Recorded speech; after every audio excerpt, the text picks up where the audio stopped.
ప్రపంచంలో మూడో ప్రపంచ యుద్ధ వాతావరణం అయితే కనబడుతోంది.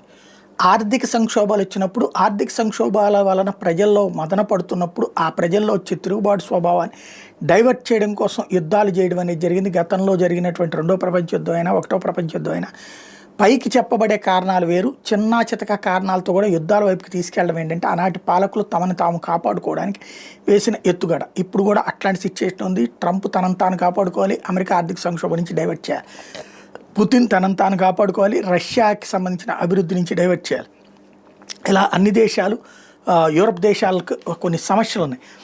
ఆ నేపథ్యంలో చైనా ఏమంటుందంటే ప్రపంచంలో ఉన్నటువంటి శాంతి కోరుకునేటటువంటి సంఘాలు దేశాలతో కలిపి తన ఒక ఫోర్స్ తయారు చేస్తుందంట. ఆల్ పీస్ లవింగ్ ఫోర్సెస్ అనేటటువంటి పేరుతో మూడో ప్రపంచ యుద్ధాన్ని నివారించేటందుకోసం మా వంతు ప్రయత్నం చేస్తాం, పోస్ట్ వార్ ఆర్డర్ అన్నటువంటిది అవసరం లేని పరిస్థితి తెస్తాం అంటూ జిన్పింగ్ చెప్పుకొస్తున్నాడు.